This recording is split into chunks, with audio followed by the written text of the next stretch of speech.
Hello दोस्तों, मैं learning with A2 पर आज एक नई क्लास नंबर 2 कोऑर्डिनेशन कंपाउंड्स की क्लास नंबर फर्स्ट हो चुकी है, जिसमें हमने आपके सामने पूरा लेखा जोखा कि इस चैप्टर में पढ़ाना क्या है बता दिया है। आज पहले लेसन्स 2 में हम जो है कोऑर्डिनेशन कंपाउंड्स का इंट्रो देंगे, परिचय देंगे क्या।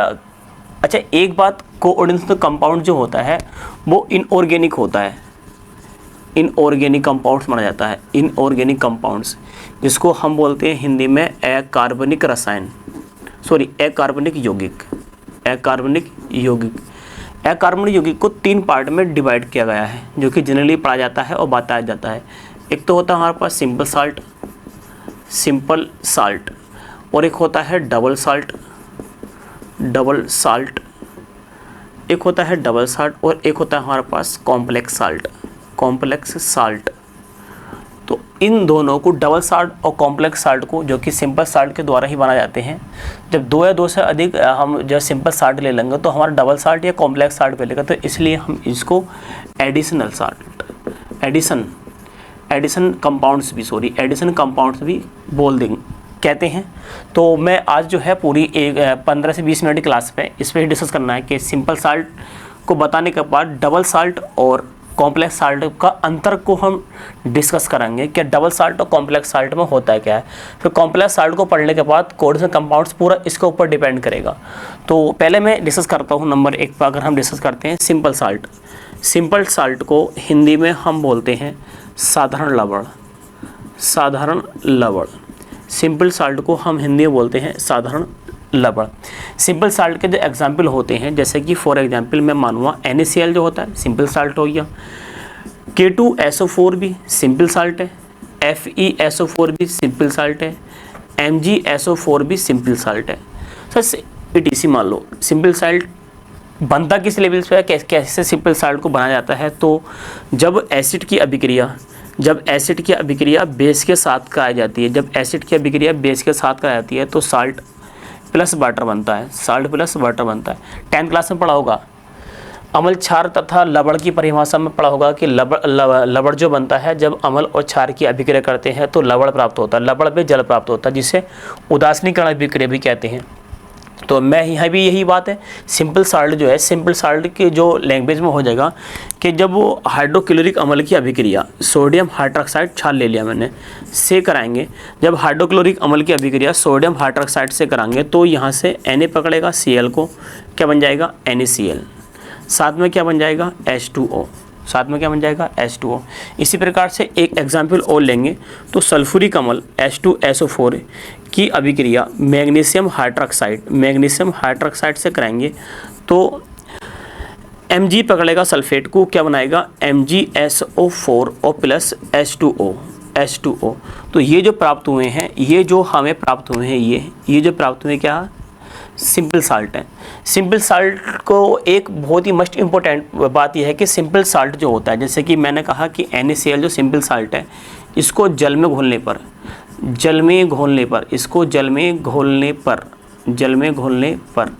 ये अपने आयनों में क्या होता है, टूट जाता है। सिंपल साल्ट को जल में घोलने पर यह अपने आयनों में टूट जाता है।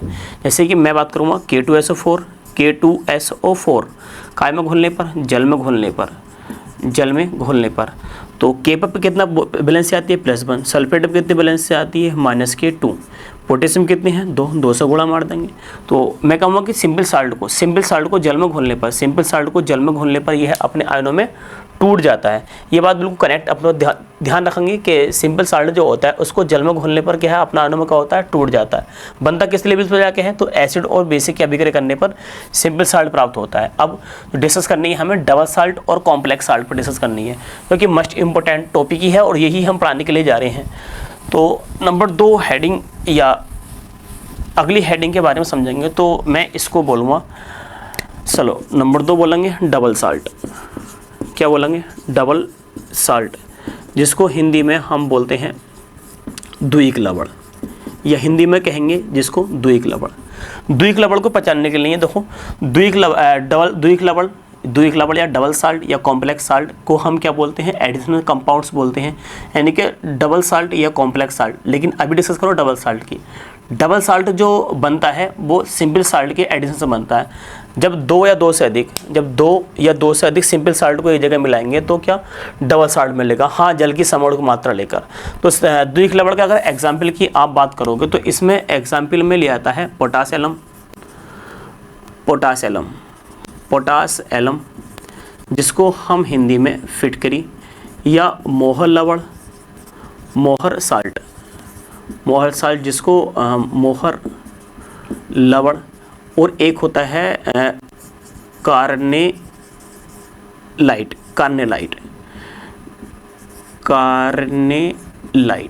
ये तीनों ही एग्जाम्पल किसके हैं, डबल साल्ट के हैं। तीनों ही एग्जाम्पल डबल साल्ट के हैं। इसके बारे में हम समझते हैं।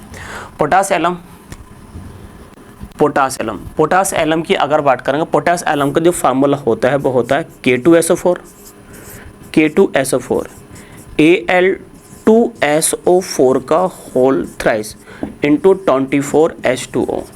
ये जो फार्मूला बना दिया हमने, यानी ये फार्मूला जो बन गया, ये बन गया हमारे पास फिटकरी का फार्मूला। किसका फार्मूला बन गया, फिटकरी का फार्मूला, जिसको हम बोलते हैं पोटास एलम। ये पोटास एलम या जिसको फिटकरी बोला है आपने, ये भी एक सामान्य लवण है और ये भी क्या है, एक सामान्य लवण है। जब दो या दो से अधिक सामान्य लवण लेकर जल की समअणुक मात्रा लेते हैं तो डबल साल्ट प्राप्त होता है। डबल साल्ट को हम एडिशनल कंपाउंड्स भी बोल रहे हैं। इसे क्यों एडिशनल कंपाउंड्स बोल रहे हैं, क्योंकि इसमें दो या दो से अधिक सिंपल साल्ट को लेने के बाद जल की समअणुक मात्रा लेकर क्या बनता है, डबल साल्ट प्राप्त होता है। तो डबल साल्ट का जो एग्जाम्पल मैंने पोटास एलम, जिसको हम फिटकरी बोलेंगे, उसका एग्जाम्पल लेने के बाद देखो, जल में घुलने पर, जैसे अभी बताया था मैंने, सिंपल साल्ट को जल में घुलने पर आयनों में डिजोल्व होता है। ऐसे ही डबल साल्ट को जल में घुलने पर यह भी आयनों में क्या होता है, डिजोल्व हो जाता है। तो आयनों में डिजोल्व होंगे देखेंगे तो इसमें पोटेशियम कितना पकड़ेगा, +1 वैलेंसी। एल्यूमिनियम कितनी वैलेंसी पकड़ेगा, +3 वैलेंसी। कितना पोटेशियम है, 2 पोटेशियम, 2 से मल्टीप्लाई कर देंगे। कितना एल्युमिनियम है, 2 एल्युमिनियम, 2 से मल्टीप्लाई कर देंगे। प्लस सल्फेट भी है, और सल्फेट पर कितना चार्ज आता है, -2। कितना सल्फेट है, 3 यहाँ पे, 1 यहाँ पे। कितना सल्फेट है, 4 सल्फेट, और साथ में 24 H2O। जल, अब आप कहोगे सर सब ही फिटकरी को जल में घोलने पर सारे आयन अपने सभी पार्ट अपने आयनों में डिजोल्व हो गए, पर जल डिजोल्व क्यों नहीं हुआ। जल इसलिए डिजोल्व नहीं होता है, जल जो होता है वो कॉम्प्लेक्स साल्ट यानी कॉम्प्लेक्स कंपाउंड्स होता है, कॉम्प्लेक्स कंपाउंड। और कॉम्प्लेक्स कंपाउंड जल में आयनीकृत नहीं होता है। तो जल तो खुद ही कॉम्प्लेक्स कंपाउंड्स है जो कि जल में आयनीकृत नहीं होगा, तो इसलिए जल को ऐसे ही लिखा जाता है। बाकी एक बात समझनी है कि डबल साल्ट को जल में घुलने पर यह अपने आयनों में क्या होता है, डिजोल्व हो जाता है। ऐसे ही एक एग्जाम्पल और लेंगे, हम एग्जाम्पल लेंगे मोहर लवण का। मोहर लवण या मोहर साल्ट का जो एग्जाम्पल होता है वो होता है FeSO4। देखो सिंपल साल्ट प्लस एक और सिंपल साल्ट ले लो, NH4 का whole twice SO4, 2 simple salt हो गए। जल की समअणुक मात्रा ले लो 6H2O। तो ये जो लिख दिया हमने, किसका फार्मूला लिख दिया, ये लिख दिया हमने मोहर लवण का फार्मूला, मोहर लवण। तो मोहर लवण का फार्मूला हमने लिख दिया। तो मोहर लवण का फार्मूला क्या होता है, FeSO4 NH4 का होल ट्वाइस SO4 × 6H2O। तो मोहर लवण को भी जल में घुलने पर, जैसे भी मैंने बताया था, जल में घुलने पर द्विक लवण जो होता है वो जल में क्या होता है, आयनीकृत होता है। तो मोहर लवण भी एक द्विक लवण है, जल में क्या हो जाएगा, आयनीकृत हो जाएगा। प्लस के 2 वैलेंसी Fe पाएगी। अमोनियम पर जो वैलेंसी आएगी, NH4 वैलेंसी आएगी अमोनियम पर। कितने अमोनियम हैं, 2, तो 2 से गुणा मार देंगे। सल्फेट कितने, सल्फेट 1 और 1 2, सल्फेट कितने, 2 सल्फेट है। तो SO4 सल्फेट वैलेंसी कितनी आती है, -2, 2 गुणा मार देंगे, और प्लस 6H2O। जल में घुलने पर द्विक लवण का जो दूसरा एग्जाम्पल था मोहर लवण, वो भी क्या हो गया, अपने आयनों में क्या हो गया, डिजोल्व हो गया। तीसरा एग्जाम्पल हम लेंगे कार्नेलाइट। कार्नेलाइट का फार्मूला जो होता है वो होता है KCl × MgCl2 × 6H2O, MgCl2 × 6H2O। ये फार्मूला किसका, ये फार्मूला है कार्नेलाइट का फार्मूला। कार्नेलाइट का फार्मूला, ये भी एक द्विक लवण है। इसको भी जल में घोलने पर, इसको भी जल में घोलने पर यह भी अपने आयनों में डिजोल्व हो जाएगा। पोटेशियम पे 1 वैलेंसी आ जाएगी। मैग्नीशियम है 2 वैलेंसी होती है मैग्नीशियम पर। एल्युमिनियम कितने हैं, 1 और 1, 2 और 1 ये 3, तो सॉरी Cl कितने हैं, 3 Cl, 1 Cl गया होगा, 1 Cl गए होंगे, 2 Cl गया होगा, 1 Cl गए होंगे। Cl वैलेंसी कितनी होती है, माइनस की 1 वैलेंसी, 3 से गुणा मार देंगे क्योंकि 3 Cl है, इंटू 6 है प्लस 6H2O। तो ये भी द्विक लवण का एग्जाम्पल है, ये भी द्विक लवण का एग्जाम्पल है, फिटकरी भी द्विक लवण का एग्जाम्पल है, मोहल लवण का द्विक लवण का एग्जाम्पल है, कार्बोनाइट भी द्विक लवण का एग्जाम्पल है। हाँ देखो, द्विक लवण को जल में घुलने पर, द्विक लवण को जल में घुलने पर यह अपने आयन में क्या होता है, डिजोल्व हो जाता है, यानी कि अपने आयन क्या करता है, शो करता है। कौन, द्विक लवण पूर्ण रूप से जल में क्या होता है, आयनीकृत होता है। अब बात करेंगे सर सिंपल साल्ट, भी हमारी बात समझ में आ गई है, डबल साल्ट की बात भी हमने पढ़ ली। अब बात करेंगे हम कॉम्प्लेक्स साल्ट।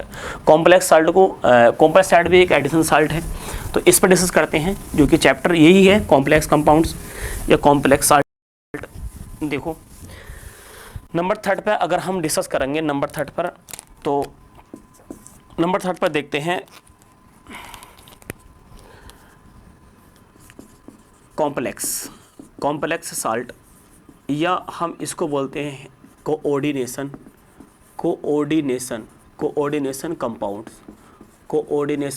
कंपाउंड्स, जिसको हम बोलेंगे संकुल, या जिसको हम बोलते हैं जटिल लवण, और जिसको हम उप सहसंयोजक यौगिक भी कहते हैं। देखते हैं उप सहसंयोगी का एग्जाम्पल जो होगा, जैसे कि मैंने मान लिया कि K4 और FeCN का होल 6, ये एक कॉम्प्लेक्स साल्ट है। दूसरा एग्जाम्पल मानेंगे हम COH2O का होल 4Cl2, और बाहर मान लेंगे Br, कुछ ही मान लो Br2। ये भी क्या है, किसका एग्जाम्पल है, ये भी एक कॉम्प्लेक्स साल्ट का एग्जाम्पल है। तो कॉम्प्लेक्स साल्ट, अभी कॉम्प्लेक्स साल्ट को देखते हैं क्या कंडीशन, जल में घुलने पर क्या कंडीशन दिखाई देगी। कॉम्प्लेक्स साल्ट अगर हम इसकी बात करें किससे मिलकर बना होता है, तो हम जब फेरस सल्फेट की अभिक्रिया, पोटेशियम साइनाइड के 2 अणु ले लो। जब फेरस सल्फेट की अभिक्रिया पोटेशियम साइनाइड के 2 अणु से करते हैं, तो पोटेशियम पकड़ेगा किसको, तेजी से किसको पकड़ेगा, सल्फेट को। सेट वैलेंसी कितनी होती है, 2 वैलेंसी, पोटेशियम किसको पकड़ेगा, सल्फेट को क्या बना देगा, K2SO4। साथ में क्या रह गया, वैलेंसी कितनी होती है, 2, इससे वैलेंसी कितनी होती है, माइनस की 1, इसे पकड़ेगा, क्या बनाएगा, FeCN का होल 2। अब देखते हैं आगे, FeCN का जो होल 2 था, उसकी अभिक्रिया फिर पोटेशियम साइनाइड के 4 अणु लेकर कराते हैं, तो बनता है K4 और FeCN का होल 6। ये जो बना इसका नाम है हमारा पोटेशियम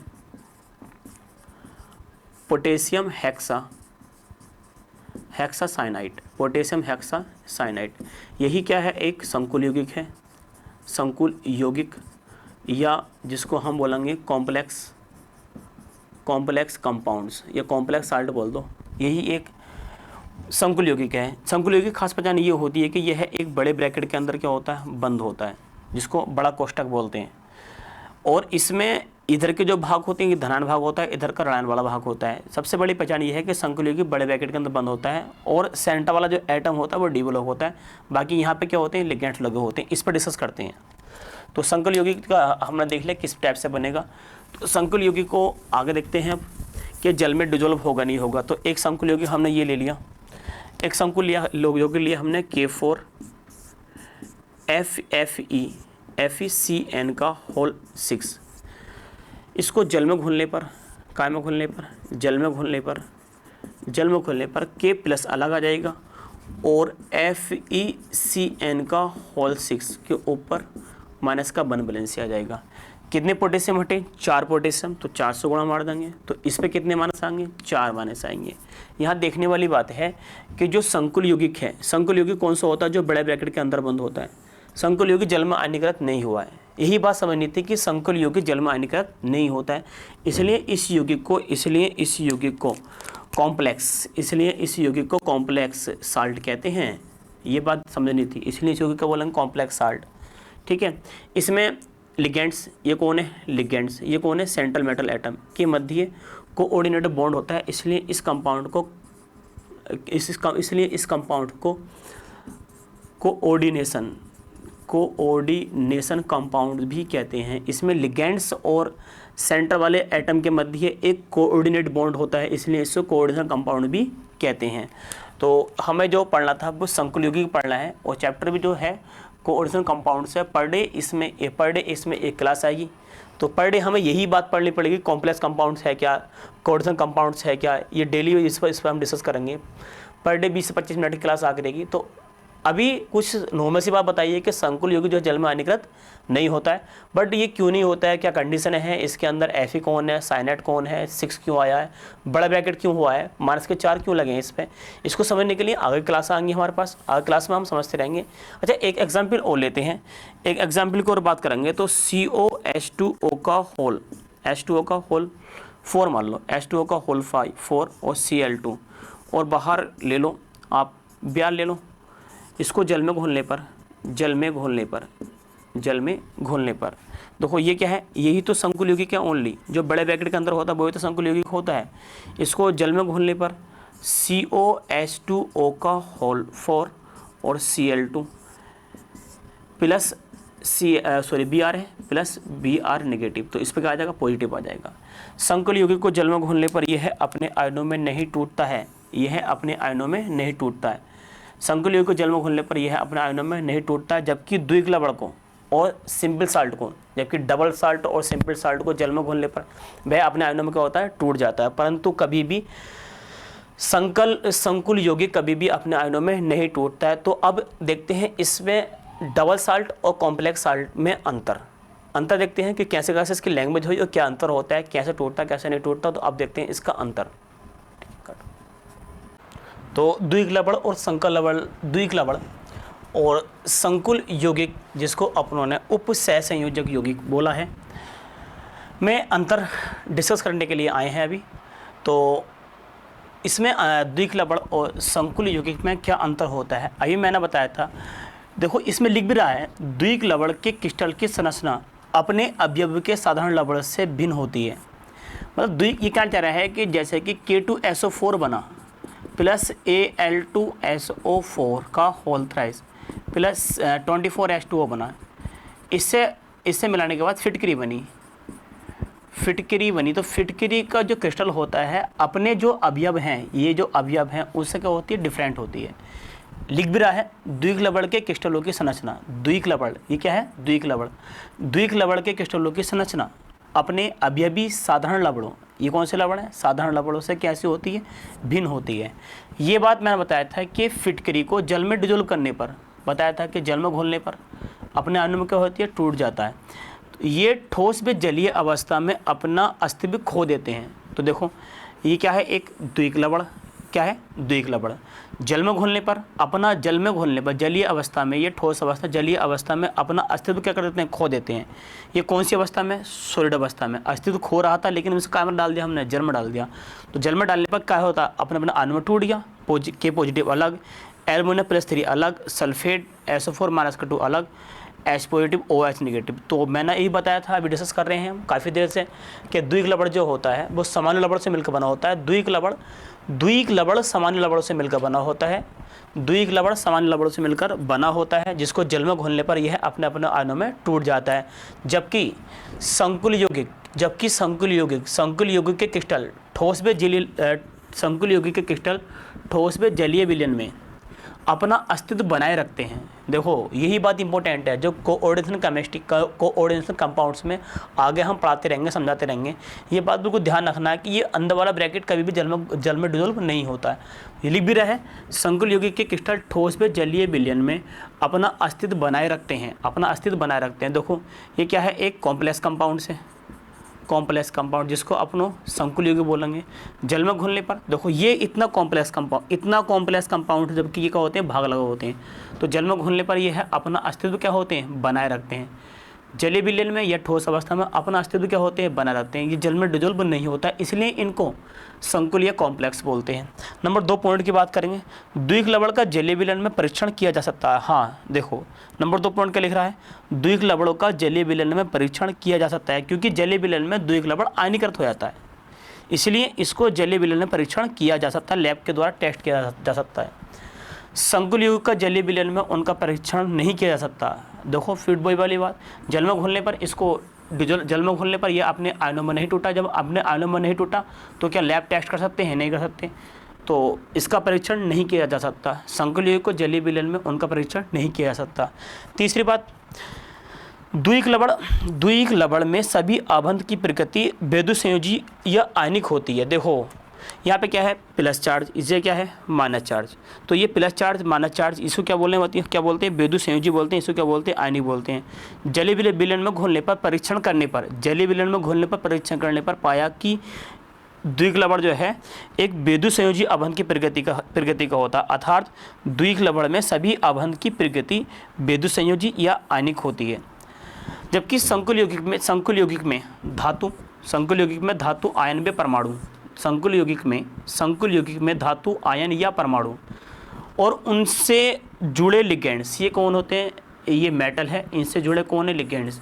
से जुड़े लिगेंड्स के मध्य उपसहसंयोजी अबंध। ये कहना चाह रहा है कि लिगेंड्स और सेंट्रल मेटल एटम से जुड़े लिगेंड्स के मध्य कौन सा बॉन्ड पाया जाता है? उपसहसंयोजी अबंध पाया जाता है। आगे डिस्कस करेंगे CFT वगैरह टॉपिक में, तो इसके अतिरिक्त इसमें आयनिक अबंध पाया जाता है। ये CFT बताएगा इस बार टॉपिक को। CFT बताएगा कि आयनिक अबंध पाया जाता है किसमें? कॉम्प्लेक्स कंपाउंड्स में। तो देखो लास्ट पे रिपीट कर रहे हैं, संकुल यौगिक में धातु आयन या परमाणु और उनसे जुड़े लिगेंड्स के मध्य उपसहसंयोजी अबंध पाया जाता है। उस सहसंयोजी अबंध को एक तीर के द्वारा शो करते हैं, पाया जाता है। इसके अतिरिक्त इसमें, इससे पहला चार्ज और इसमें माना चार्ज, इसके अतिरिक्त इसमें एक आयनिक अबंध पाया जाता है, आयनिक अबंध भी पाया जाता है। तो ये था द्विक लवण और संकुल यौगिक में अंतर। इसके बाद नेक्स्ट क्लास लेकर आते हैं कोऑर्डिनेट कंपाउंड्स की लैंग्वेज। Thank you. घुमा मत।